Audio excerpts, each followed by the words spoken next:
Question है हमारा, metal compound A reacts with dilute HCl to produce effervescences, the gas evolved extinguishes a burning candle, write the balanced chemical equation for the reaction if one of the compounds formed is calcium chloride. Okay, सबसे पहला काम क्या होता है बेटा, जब भी question करते हो तो सबसे पहला काम है जो आपको दे रखा है वो बातें लिख लेना। यानी कि वो आपसे बोलता है कि मेटल कंपाउंड ए है, ठीक है, जो रिएक्ट कर रहा है, ठीक है भाई, हम ए ही लिख लेते हैं, हमें नहीं पता कौन है ये, ठीक है। वो किसके साथ रिएक्ट कर रहा है, विद डाइल्यूट HCl, ठीक है भाई, हमें पता है कि ये किसके साथ रिएक्ट कर रहा है, HCl के साथ, तो ऑब्वियस सी बात है, ये तो हमें पता चल गया।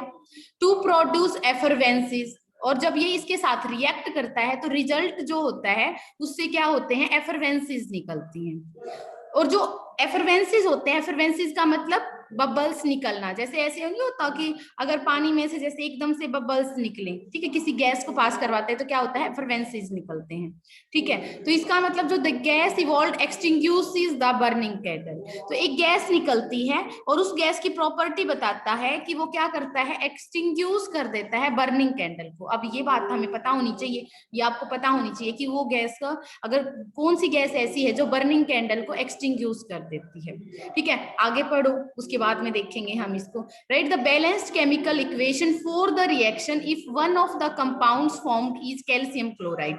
इसका मतलब क्या बताता है कि अगर एक तो गैस निकल रही है, दूसरा जो कंपाउंड बन रहा है वो है हमारा कैल्शियम क्लोराइड, यानी कि CaCl2, ठीक है। ये दो चीजें बताता है, इसका मतलब हमें ये वाली बात पता है, हमें ये वाली बात पता है, हमें थोड़ा बहुत आइडिया इस चीज का है कि जो गैस होती है, देखो आपको एक चीज बिल्कुल अभी दिमाग में फिट कर लेनी है, बहुत सारे क्वेश्चंस बनते हैं। देखो, एक बर्निंग कैंडल होती है, ठीक है, जब आप क्या लेते हो, बर्निंग कैंडल लेते हो बेटा, तो इसके साथ है ना, आप किसी भी गैस को, तीन तरह की गैसेस को आइडेंटिफाई कर पाओगे। देखो जैसे कैसे, अगर इसके पास, अगर बर्निंग कैंडल के पास अगर हाइड्रोजन की गैस को लेके आओगे, अगर बर्निंग कैंडल है और एकदम से हाइड्रोजन गैस आ जाए, तो पता है क्या होगा, एकदम से आपको धमाका सुनाई देगा, यानी कि आपको पॉप की साउंड सुनाई देगी एकदम से, ठीक है। अगर आपको ये साउंड सुनाई देते हैं तो इसका मतलब पक्का जो आप गैस लेके आए वो कौन सी है, हाइड्रोजन, सॉरी हाँ, हाइड्रोजन गैस है, ठीक है।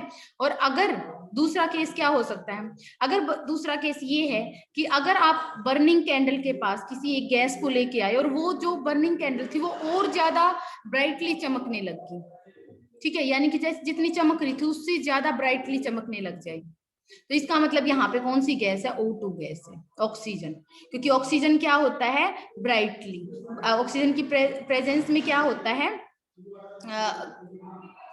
जो भी चीजें होती हैं वो बर्न होती हैं, हमें पता है ना इस बात का, कि हमने पढ़ा है पहले भी कि ऑक्सीजन क्या होता है, बर्निंग में हेल्पफुल होती है, ठीक है। तो अगर आपकी जो कैंडल है वो और ज्यादा ब्राइटन हो जाती है, ठीक है, तो इसका मतलब यहाँ वहां पे क्या हो जाता है, कौन सी गैस मिलेगी, O2 गैस मिलेगी। तीसरा केस क्या हो सकता है कि अगर आप एक गैस को इसके पास लेके आए और वो आपकी कैंडल है वो एकदम से बुझ जाए, एक्सटिंग्विश हो जाए, यानी कि बुझ जाए, इसका मतलब कौन सी गैस है वहां पे, CO2 गैस, तो यहाँ पे क्या होता है, एक्सटिंग्विश। तो अब बताओ इन तीन केसेस में से आपको कौन सा केस दे रखा है, ये वाला दे रखा है कि जब बर्निंग कैंडल को हम उसके पास लेके गए तो वो क्या हो गया, एक्सटिंग्विश हो गया। तो इसका मतलब पता चल गया बेटा हमें कि यहाँ पे कौन सी गैस है, CO2 गैस है, ठीक है। तो अब हमें अंदाजा लगा के बताना है कि क्या बना होगा। देखो जब भी कोई क्या बोल सकते हो आप, जब भी कोई एसिड रिएक्ट करता है किसी भी मेटल कंपाउंड के साथ, ठीक है, तो हमने एक मेटल कंपाउंड पढ़ा था, कौन सा मेटल कंपाउंड ऐसा था जिसके साथ CO2 गैस इवॉल्व हो रही थी, हमने पढ़ा था बेटा कि जब मेटल के जो कार्बोनेट्स होते हैं, ठीक है, मेटल के जो कार्बोनेट्स होते हैं, मेटल कार्बोनेट्स को जब एसिड के साथ रिएक्ट करवाया जाता है ना, तो वो पक्का CO2 गैस और H2O भी रिलीज करते हैं, ठीक है। इसका मतलब यहाँ पे मेटल कार्बोनेट है, ठीक है भाई। अब ये पता होना चाहिए कि कौन सी मेटल का कार्बोनेट है, तो आप क्या लिखोगे बेटा, जो आपको मेटल यहाँ पे दिखेगी प्रोडक्ट में उसी का तो मेटल कार्बोनेट होगा ना, तो कौन सी गैस दिख रही है आपको, कैल्शियम दिख रही है, तो इसका मतलब यहाँ पे जो A है वो क्या मिलेगा आपका, कैल्शियम कार्बोनेट मिलेगा, ठीक है, तो आप क्या करोगे, आप क्या लिखोगे कि यहाँ पे कैल्शियम कार्बोनेट, इसका मतलब जो कंपाउंड ए है वो क्या है, कैल्शियम कार्बोनेट है। ठीक है, इसका मतलब रिएक्शन क्या होगी हमारी, कैल्शियम कार्बोनेट ने रिएक्ट किया HCl के साथ और क्या दिया उसने, CaCl2 plus H2O plus CO2, ये दो चीजें दे दी। बैलेंसिंग हमें करनी है, अब बैलेंसिंग करो। अब कैल्शियम यहाँ पे एक है, यहाँ पे एक है, चलो ठीक है भाई। हाइड्रोजन यहाँ पे तो एक है बेटा, लेकिन यहाँ पे तो दो दिख रहे हैं आपको, तो ठीक है हम यहाँ पे दो कर देते हैं हाइड्रोजन को। ठीक है, अब देखो कैल्शियम भी बैलेंस हो गया, क्लोरीन दो है यहाँ पे, तो यहाँ पे भी क्लोरीन दो हो गए, क्लोरीन भी बैलेंस हो गया। ठीक है, अब कार्बोनेट को देखो, कार्बोनेट के अंदर एक कार्बन और दो तीन ऑक्सीजन, तो CO2 के अंदर एक कार्बन दो ऑक्सीजन यहाँ पे और एक ऑक्सीजन ये वाला, इसका मतलब जो ये रिएक्शन है ये वाली क्या है, बैलेंस्ड रिएक्शन है। यानी कि जो आपका NCERT का जो क्वेश्चन है उसका आंसर ये वाला होगा। ठीक है, इस तरीके से क्या करना है आपको, इस क्वेश्चन को सॉल्व करना है। ठीक है, नेक्स्ट आता है हमारा, अगर हमें क्या दे दिया जाए, तो अभी हम क्लियर कर देते हैं, नेक्स्ट की बात करते हैं। तो जब हम एसिड्स की बात करते हैं तो आपने क्या देखा, जब अगर मैं यहाँ पे एसिड्स के बारे में लिखूं तो मैं बोलूंगी बेटा HCl hydrochloric acid, H2SO4 sulphuric acid, ठीक है, HNO3 नाइट्रिक एसिड, ठीक है, CH3COOH एसिटिक एसिड। अगर मैं ये सारे एसिड्स आपके सामने लिखती हूँ तो आपको क्या देखने को मिलेगा, अगर आप इन सबको देखोगे अच्छे से तो आपको क्या दिख रहा है कि इन सब में हाइड्रोजन है, क्या है, हाइड्रोजन प्रेजेंट है। तो इसका मतलब क्या, हम इस तरीके से डेफिनेशन लिख सकते हैं कि जो कंपाउंड्स क्या रखते हैं, हाइड्रोजन को रखते हैं, हाइड्रोजन को रखते हैं किस फॉर्म में, H पॉजिटिव को रखते हैं। ठीक है, क्योंकि ये अगर आप इसको पानी में डिजोल्व करोगे तो वो किस फॉर्म में निकलता है, H पॉजिटिव Cl नेगेटिव, ये किस फॉर्म में जाएगा, 2H पॉजिटिव और SO4 2 negative, H positive NO3 negative, ठीक है, CH3COO नेगेटिव H पॉजिटिव। तो ये सब क्या दे सकते हैं, H पॉजिटिव आयंस दे सकते हैं, किसके अंदर, वाटर में डिजोल्व करने के अंदर करते टाइम। तो अब अगर हम इन चीजों को क्या करते हैं, किसी इन कंपाउंड्स को वाटर के अंदर डिजोल्व करते हैं तो वो क्या दे देते हैं, हमें हाइड्रोजन आयन दे देते हैं। तो हमने एक डेफिनेशन बना दी, ये वाला कंसेप्ट बना दिया कि वो कंपाउंड्स, ठीक है, एसिड्स किसको बोलते हैं। अब हम केमिकल की फॉर्म में देखो, अभी तक हम क्या पढ़ रहे थे, अभी तक हमने पढ़ा था एसिड का ऐसा टेस्ट होता है, एसिड्स श्योर होते हैं टेस्ट में, ये ब्लू लिटमस पेपर को रेड कर देते हैं, ठीक है, और ये चीजें हमने पढ़ी थी। ठीक है, उनको एसिड बोलते हैं। अब हमने एक आइडिया बना दिया, अब केमिस्ट्री के हिसाब से एसिड को पढ़ते हैं। केमिस्ट्री क्या बोलती है कि जो एसिड किनको बोलते हैं, जिनके अंदर H पॉजिटिव आयंस प्रेजेंट होते हैं उनको हम क्या बोलते हैं, एसिड्स बोलते हैं। तो ठीक है भाई, हमारा अब से यही वाली डेफिनेशन हम पढ़ेंगे कि जो कंपाउंड्स क्या रखते हैं, हाइड्रोजन को रखते हैं। और हाइड्रोजन को भी ध्यान रखना बेटा, देखो अभी ये प्रॉपर डेफिनेशन तो यही है कि जो हाइड्रोजन को क्या करते हैं, H पॉजिटिव के फॉर्म में कंटेन करते हैं, उनको हम क्या बोलते हैं, एसिड्स बोलते हैं।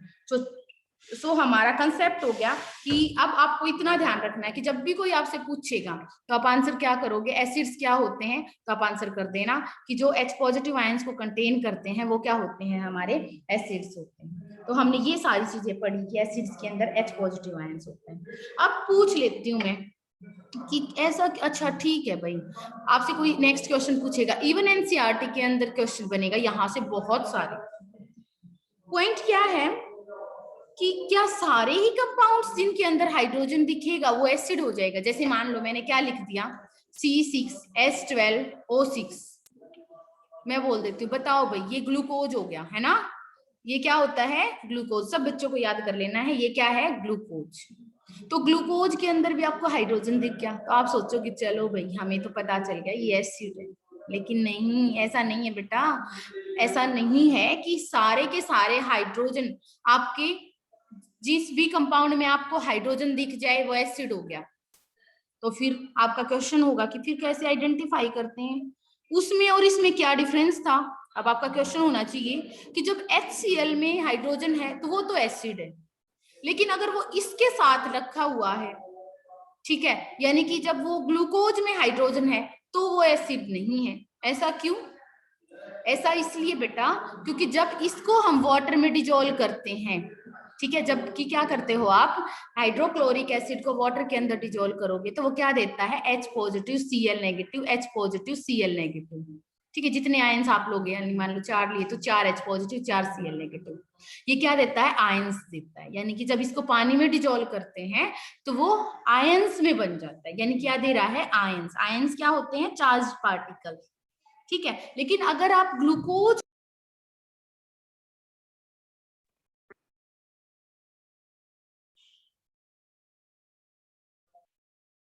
ओके, थोड़ा सा नेटवर्क इश्यू है बेटा आज, ठीक है।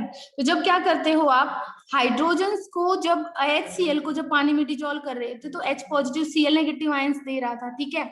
उसी तरीके से अगर आप ग्लूकोज को पानी के अंदर डिजोल्व करोगे बेटा, ठीक है, तो ग्लूकोज का फॉर्मूला क्या था, C6H12O6। तो ये ध्यान रखना है कि वो आयंस में नहीं टूटता है, ठीक है। वो किस फॉर्म में रहेगा, वो इसका एक पार्टिकल, दो पार्टिकल जो छोटे छोटे आयंस में टूटेंगे वो कंप्लीटली कंबाइंड फॉर्म में रहेंगे, यानी कि C6H12O6 इसी फॉर्म में रहेगा। वो किस में नहीं टूटेगा, वो आयंस में नहीं टूटता है। तो इसका मतलब क्या नहीं कर रहा है, ग्लूकोज क्या नहीं दे रहा है, हमें आयंस नहीं दे रहा है। अगर ग्लूकोज आयंस नहीं देगा तो इसका मतलब ये क्या नहीं है, एसिड नहीं है। जो H पॉजिटिव आयंस देते हैं, ठीक है, तो सारे के सारे compound hydrogen containing compounds acid नहीं होते।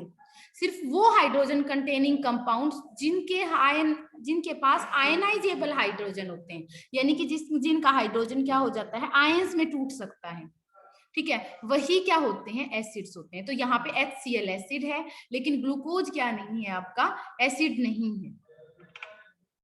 Okay, just a second.